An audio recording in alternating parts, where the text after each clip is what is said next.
So there's two things I would like to share tonight, though. Is one is this, the successes that we've had in this ongoing fish program, and some of the challenges that we always will have. As you see in those two pictures, that is actually the same place, taken from the same location. So you could kind of see the before picture. There was water running through there, but it had a very high velocity. There was some serious problems with the ability of fish to get through. It did pass water, so it didn't. It was serving the original purpose, which was for drainage, which is what we did back in the 1930s and 40s when we built highways. We were only worried about drainage, making sure the water passed. But you can kind of see after this is one of the I wouldn't say it's one of the most expensive, but this is a bridge. This is a structure that was built to create what you see there is a really nice stream bed, although it doesn't have a lot of water in it. They were taken at different times of year, so it didn't have a lot of water in it. But it gives you a little bit of a sense of the kind of work that's going on. It's not cheap, but it does create an incredible environment that does more than fish passage, but at least it serves that purpose. The second thing I want you all to take away is the challenges we have with budget. And if you've been reading the papers and paying attention to what's happening in the state legislature this session, both chairs of the House and the Senate are putting together pretty significant packages to fund not only this, but also just the state of good repair, just paving the roads, doing bridge decks, painting bridges like the Deception Pass Bridge, those type of projects that are in great need. We're well behind where we should be in terms of preservation of our system. And it's kind of like, the roof is leaking and the furnace isn't working.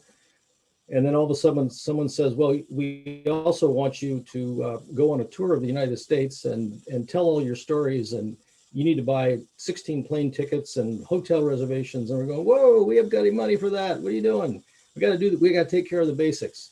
So I want to just touch on the budget. I'm not going to get in, it's a whole nother presentation, but just want to touch on that just a bit. And I also just want to thank Clayton for inviting me. This is really cool. I did something like this about, I don't know, maybe it was probably a year and a half ago down in Langley at the Fish and Gun Club. Had a lot of fun with the group down there. Of course, they were having a party, so there was beer and there was food, and it was quite a lot of fun. So hopefully soon you'll get back to that too.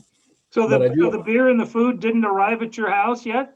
It's not here yet. Oh, I think I saw something on the internet that said it'll get here by maybe Friday. Okay. But my responsibilities really are in Whatcom, Skagit, and Island County, a little bit of Snohomish. We work with our friends in Canada quite a bit, not lately because of the restrictions across the border, but we take care of those counties. There are a few fish passage barrier projects on Whidbey Island, but most of them are in Snohomish County, in the area of 532 between I-5 and Stanwood, and of course in Skagit and Whatcom, and then of course King and Pierce and Kitsap and all the rest, and we'll get into that. But we're just responsible for Whatcom, Skagit, and Island counties. So just a few takeaways. The science that goes into this it's nothing new. And we've been doing this since the 90s. We've been building fish passage barrier removal projects since the 90s.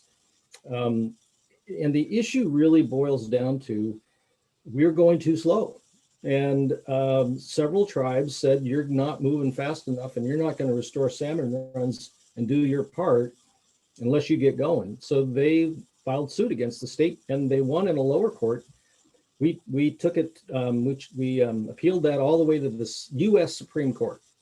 And this was something that I think a lot of people don't know. This went all the way to the U.S. Supreme Court, and the state of Washington lost. So the only thing we lost isn't so much the notion of removing the barriers, because we know it needs to be done. It's just it's the pace, and the pace will become clear as I go through this presentation. Since the 90s, we probably did about 50 barrier removal projects. We have over 2,000 left in the state and about 1,000 in this injunction area that I'll get into. So it's really it's the timing, and the timing is important, especially right now during COVID. just in the last year, we've looked at the forecasts over the next 3 years, and in our budget is, roughly $4.5 billion every 2 years. That's a lot of money, but you got to realize also that about 30 to 40, well, it's almost at 40% now is debt service. So it's kind of like, take your check that you get every month or week or whatever you get, 40% of it goes right to paying off debt. So we bought a lot of houses and cars.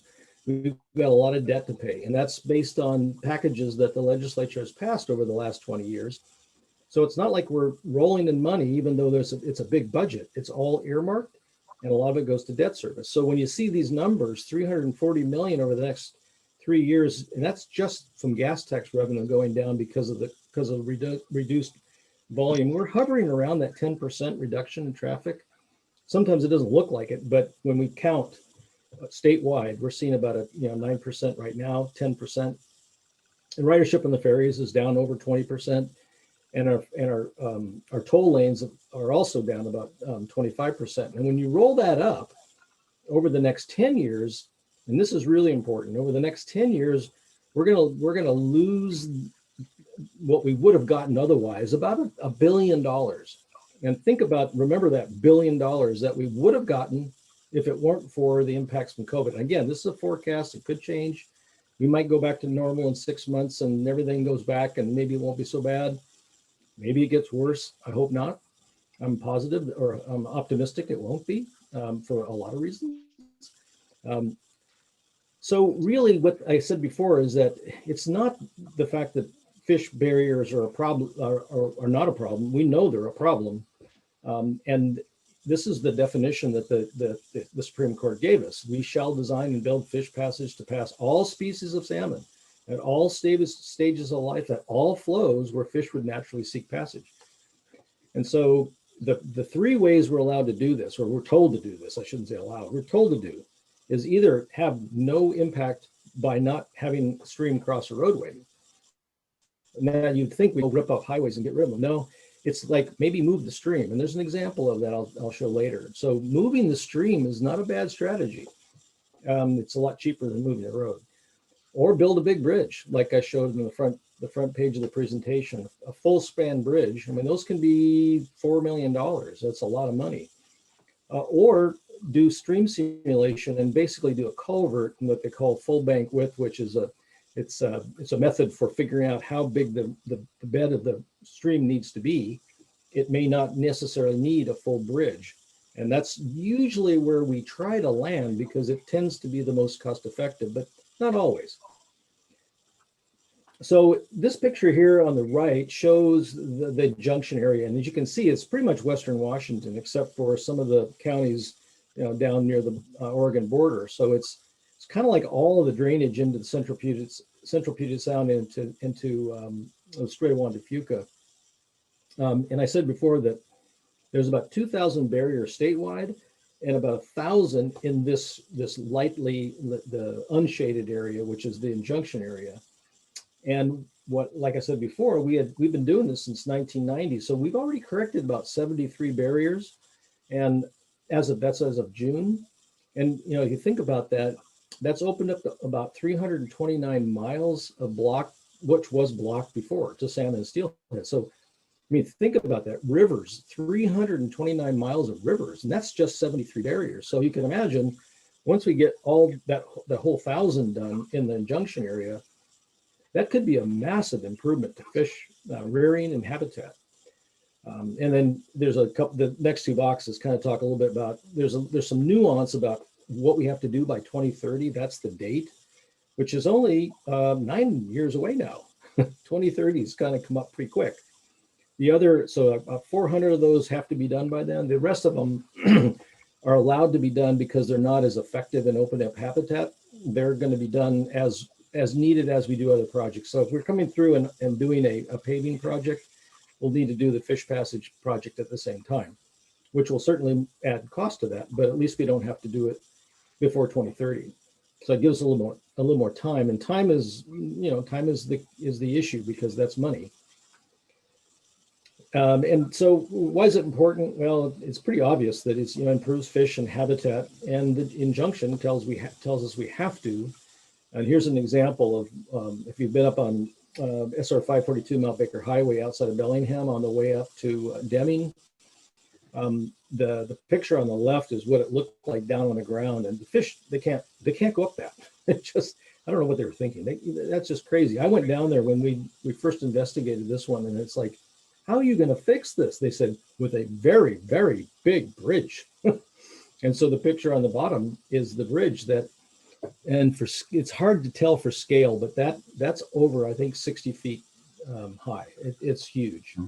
So that was a big project. We had to do a complete detour for the highway for over 6 months, working with Whatcom County. So it has impacts on traffic, on people's lives. So it is a big deal. So, what is a barrier? Well, I think we all know what a barrier is. It's just fish can't get through it. So it's either the water's too deep, it's too fast, it drops too much. Some fish can make it, but some can't. Tide gates and floodgates are problems too. So there's just so many different kinds of barriers. So every one of them is very custom. So it's not like you can just go out and slap down the same thing you did last time. It's a very customized thing, which takes some really serious hydraulic engineering and structural engineering, and we've got some pretty darn good smart people to do that. And here's a picture of more or less what we're up against. Where you see the little green fish, that's where we've done them, but every red one is totally blocked, and the orange ones are partially blocked. But they all got to go away, and every one of those projects usually is they're $1 million to $15 million projects. They're not small projects. They're very expensive, and as we've seen, there's a lot of earth moving and traffic control and structures. And oh, by the way, everything we've built, we're going to have to maintain in the future. It used to be just a roadway with a simple culvert. Now we got to maintain it, which, it's just more stuff to take care of. And here's the graphic I think is the most important of the whole presentation. And remember the $1 million or the $1 billion I was talking about. If you can, I don't know if you can see, can you see my little arrow? Does that show up? Yeah, that's good. So over here in the far left column, this is what we've spent since 2013 when the injunction occurred. We've spent about $185 million on barrier removal. It doesn't go all the way back to 1990, but at least starts at the injunction. This current biennium, we asked the governor to put into the budget $275 million, and ultimately through some very interesting finance of pushing forward some of the monies that were in what's called the Connecting Washington program, which again is part of the budget discussion. But suffice it to say is that we were typically at about 50 million a biennium, and now it cranked up to 275 of this last biennium. So we're not quite making that this biennium, partly because of COVID, and we've not been able, we had hiring freezes and furloughs and all kinds of nonsense, but life is that's the way it is. So we haven't quite spent that much, but that's the scale that we need to go to. But guess what? If we get what we asked for, we got to go up to about 726 million next biennium. That's like 3 times as much work. And every biennium after, all the way to 2029, we need to be up in that $750 million a biennium of delivery, which is some consultants and contractors are saying that can't be done. Some say it can be done. So that's to be determined. But right now, the money isn't there. So the bottom line is that with monies that aren't budgeted today, because what we've kind of got budgeted is the top line, which is about 750 million. That's we call it budgeted, but it's just a forecast of what we expect the legislature to give us. We need 3.8 billion instead of 750 million. So remember that 1 billion that we may not get because of lost revenue? You add that to the 3.8, now you're up around 5 billion. So it's a moving target, and it's a big target. And this is just the fish program. This is not including pavements that aren't getting paid, roadways aren't getting paid. We're really, really lucky to get 525 and 20 paved.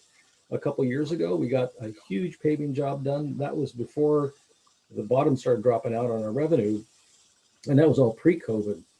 Right now, our paving, we haven't done a paving job in our area, these three counties, in about 2 years, and we don't have any forecast for another 2 years. We won't pave a road for the next 2 years. There's no money for it. So we're in a pretty tight pinch right now for money. And so that's why you'll see some pretty serious numbers coming from the legislature in terms of gas tax increases, et cetera, trying to fill that hole. So when you see that, don't be, I mean, it is a bit shocking when you see, oh, we're going to raise the gas tax 18 cents a gallon. Although it maybe we won't even notice it, but it's still 18 more cents than you're not paying yesterday. So it's a sizable amount of money. And again, that, you know, the benefits of the program are mainly targeted in fish, but there's other things like habitat connectivity, and habitat connectivity is interesting. On Whidbey Island and on SR20, between Cedar Woolley and Concrete, we have some of the highest wildlife hits, and these aren't bunny rabbits we're running over. These are, you might have hit one, a deer, or they're elk up on SR20 out toward Concrete. So these will also provide allow the wildlife to use them. There's some complications with that, but at least they're off the highway. It improves safety. And so it also does a lot of other things. It helps for stormwater flow during storm events, that kind of thing. So there's a lot of benefit to it. And it also, helps with kind of the whole business of resiliency that we're trying to work on. If in fact the climate change forecasts are right and we get bigger rainstorms that are larger and higher velocities, we've done a lot of modeling about that, and there's a lot of places on our highways that just can't handle it. We're kind of building these for those purposes as well. They weren't intended to be the purpose of the project, but they have an ancillary benefit. So it's got a lot of other benefits that you don't even think about. Another thing we have to think about is, how do you do this while you're maintaining traffic flow? Well, sometimes you just can't. And this is a good example where you're building such large structures. And I think the picture on the far left, I think that is the Anderson Creek on 542. And it gives you, that's a sense of scale. You can see these workers down here, they're just dwarfed by these walls that were built. So it's a difficult thing to do and keep traffic going at the same time. And there's a lot of stakeholders. I mean, this is something that we don't do in a vacuum. I mean, everything is done with Fish and Wildlife and all of our tribal partners, local salmon recovery groups like you. It's great for you guys to know about this stuff, to at least understand it. Whether you support it or not that's always another thing. I think a fly fishing group probably should support it. Any kind of fishing group should support it. I would be a fisherman if there was fish to catch, but I've not been very lucky. I'm not much of a fisherman, but I love eating salmon. So we love to see that. So it is a very multi-jurisdictional effort. And what I'd like to do now is I'm going to see if this will work. I'm going to go to, I don't know if does that show up? That's showing up. Yeah. Cool. There's actually fish in the stream. This is one that I think we built up at Schoolyard on 530 in Snohomish County that our project engineer was so proud of his work. He said he was out there one day, he said, there's fish. And so he took a little video. And what we're doing is we're finding that not every project results in that, but we're finding that about 60 to 70% immediately bring fish back, which is pretty good. But there's a lot of them that don't yet. And that's one thing that the legislature is very concerned about. If we're spending millions and millions of dollars on these barrier removals and no fish come back, did you waste money? I mean, it's a question. It's hard to answer that because you don't know when they're going to come back, and it's a complex ecosystem, so it's really hard to say. But let me see if I can just finish there, and let's see here. I've got to figure out how I get over it. There we go. I'm going to go from that. So I'm not sharing my screen anymore. I'm going to pick another screen. I got to find it though first. This is the fun part. Hunting for my other slide. Let's see, where'd it go? I think it's that one. There it is. I'm going to go to that. go back over here to share screen. And then I go to that one. And I think, oh, I gotta hit the share button. All right, let's give this a go. This is kind of fun. I think you can see that. Mm-hmm. Yes. There we go. I don't know if you can hear it though. Access the full extent of some waterways. Correcting these barriers is an important part of the state's effort to protect and restore salmon runs and meet legal requirements from the federal government. WashDOT's efforts to correct fish passage barriers is part of a larger restoration effort, making an important contribution to salmon and steelhead recovery in Washington state. WashDOT has been correcting fish passage barriers since the early 1990s and has made significant progress. Washington state has thousands of miles of streams that are home to salmon and other fish species. There are many crossings of those streams by roads and state highways, and often those crossings are barriers to fish passage. Washington State DOT has been working since the early 1990s with the Department of Fish and Wildlife and tribes to identify fish passage barriers, to prioritize those and to correct those with structures that freely pass fish under the highway. We've been working for a long time on that type of work, and we've had good success with those projects. So this is one of the success stories of our barrier adjustments. We're standing on the edge of State Route 531, where we used to have two culverts running underneath the highway. Both of those culverts were barriers to fish. Then there was a historic fish weir between them that was also a barrier to fish.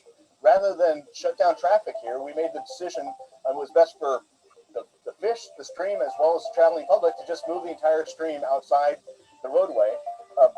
We did that here about 2 years ago, and already this last fall, we saw a significant number of returning fish that previously would have not been able to reach this point. They would have only been able to get just below our project site, and we have more than a mile of upstream gain that those fish can now go spawn in and rear their young. Flail Tribes has worked hard with WashDOT to develop a strong working relationship with them. The goal is to help WashDOT succeed in implementing their fish passage program. We've already seen some fantastic successes with the program. We have fish coming back to areas where they were historically cut off, fish rearing in areas where they didn't used to be able to spend time. And yeah, we're really looking forward to continuing that working relationship and furthering the program. Partnerships are critical to the success of delivering WashDOT's fish passage program. And as the program continues to grow, the relationships with its program partners will play a substantial role as WashDOT moves forward, continuing to remove fish barriers.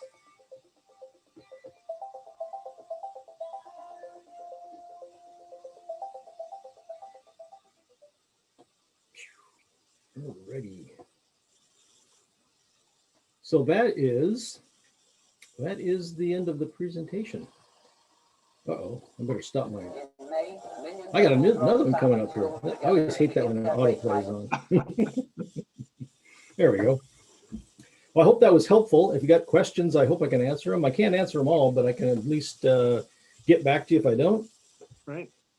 Have you, I've got a question. Have you analyzed yet what the $1.9 trillion legislation coming down from Congress would do to augmenting your budget for these kinds of projects? Well, the only thing I've heard about that particular piece of legislation is that, and this was fairly preliminary, it was in our senior leadership meeting on Tuesday. What day is it today? Wednesday? It was yesterday, I guess. There was nothing in the state for states in that program. So yeah, it was really, I think, targeted more for unemployment insurance and direct payments to people and those kind of issues. We've been lobbying heavily Congress to pay it, and through the what's called the American Association of Transportation Officials, AASHTO, trying to get them to understand the impact this is having on states. I just think the need is so great that we're a little bit lower on the priority scale, but that's why I think our legislature is looking really hard at filling the gap ourselves. We can't wait. One of the problems we have is the timing. And one of the issues that, this came up at the meeting in Langley, and it was a really good question, which is, so what? So what about the injunction date? Don't make the 2030, just slow down, don't worry about it.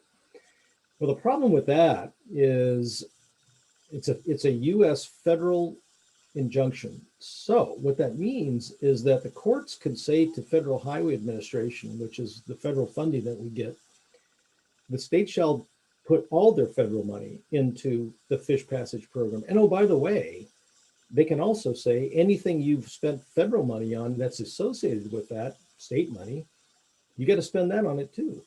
So they could redirect. It's a bit speculative, but it's pretty well, the attorney general is pretty certain that this is where it could go. So if we don't make progress, even by 2024, or maybe even earlier, the tribes could say to the courts, they're not making progress. They're not going to make it. So you need to force them to spend more money. So we're in a tight spot. So if you have any congressmen you can talk to, let them know. Yeah, right on. And one question. Is there a war room set up in some place to discuss where are the priorities established? I mean, we have all these projects. I mean, somebody had to dice this up, and I'm sure there's some infighting. Oh, what should be done next, and priorities and things like that. Is that pretty cemented in place as what projects are going to be next? Yeah, pretty much. There's a salmon recovery board that is mainly co-chaired by the Department of Fish and Wildlife and WashDOT, and it's got appointments from the governor, tribes, and others, and they are ultimately the decision maker on how we approach this problem. But most of it's the science, and we tend to agree with Fish and Wildlife mostly. It mainly is about. It's kind of a hard thing to explain, but it's what we have to do is get about 90% of the habitat that is lost because of the barriers to be regained. And you heard that one gentleman say that we just got a mile of habitat for fish. Well, they've calculated that on all the streams, and they took the ones that are the biggest bang for the buck, and those are that 400 and some odd ones by 2030 we have to do, and they've kind of segregated those off and said those are the ones that will give us the most habitat, which will be the most effective for fish. Okay. And I think generally speaking, and you can actually dig into that if you want. You can kind of go to our website and work through that. You'll probably need to talk with somebody to have them help you through it, because there's a lot of other stuff at Fish and Wildlife, which, I mean, it goes way over my head too. I mean, it's very complicated, but at the end of the day, it's really about creating that habitat for the fish to spawn and to rear. Yeah. Huh. Well, it's good stuff. I mean, it's exciting. It's to even hear that somebody's doing something about it. I think if we meet the goal by 2030, it's not the only issue that's creating problems for fishing. Overfishing. There's a lot of controversy about dams on the Columbia River. But this is something that we can actually do. I mean, it's just money, right? It's just money and time. It's really not that controversial. Most of the time, there's so many benefits to these projects. It's just money. So we're not goring anybody's ox by doing it. Not like pulling a dam out, for example, or stopping fishing from the fishing fleet. We're not doing that. We're just trying to create habitat, and that's a good thing. So I think the issue for us is we wish we would have won the court case. We could have backed off on the date, slowed it down a little bit, and taken maybe 20 years to do this, or maybe 25 years, because as you see that, $5 billion, that's a lot of money. Yeah, I mean, that's a lot of money. Yeah. But it'll be money well spent, I think. On the other hand, you haven't exactly been breaking land speed records between 1990 and 2021 on project. Exactly. Yeah, great point. I mean, and that's exactly what the tribes argued. They said, you're going to get there by maybe, 2090.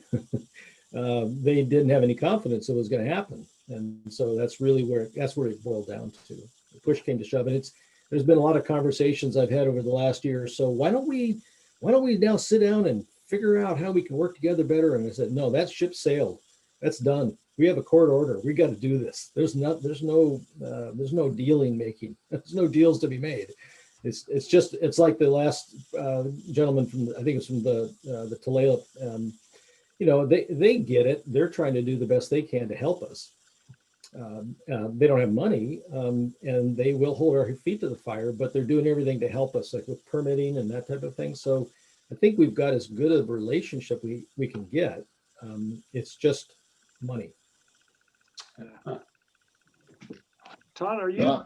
are you privy to conversations that sort of put the whole, as you say, complex salmon restoration world together? There's no guarantee that habitat is 10% of the issue, or do you have any perspective on the whole picture? I really don't. I mean, we're on the ground. We're boots on the ground people. So we're, we got our head down. We know what we got to do, and we're out doing it. Yeah. And my job is to try to make sure that there's no problems, no booby traps, whatever. So when I work with our engineering manager to lay out the program and say, okay, these are the 16 projects we're going to go to construction. We're already thinking about 2023. That's what we're working on right now, because the 2021 construction season's already going. 2022, most of those advertisement for construction are already set. So it's 2023 we're working on. So that's kind of what we do. The gentleman you saw with the huge beard and the long hair, that's Paul Wagner. And Paul, We got one of those. yeah, yeah. I thought it was Paul. Yeah, this is my short beard. It was longer at Christmas time. But he would be the one, and you can call him. Go on his website and find his name and give him a shout, because they'd love to talk to you and give you what they know, because those three areas, fishing, dams, and barriers are the three probably the biggest elements about bringing fish back. If we could get the right balance, and is this the right balance? I don't know. And he would have a much better idea of that. And or his boss, who is Megan White, and she's the environmental director for the agency. She used to work for Ecology, and now she works for DOT, and she's kind of that's her job, is to make sure we get this done. So, I think the people in Olympia are the ones that have a better perspective on that than I would. Yeah, sure. Good. Appreciate you doing this. Other questions for Todd? Whoops. Crap. All right. Well, keep up the good work. Yeah. Yeah, keep driving your cars around. Get gas guzzlers, right? Go out and drive.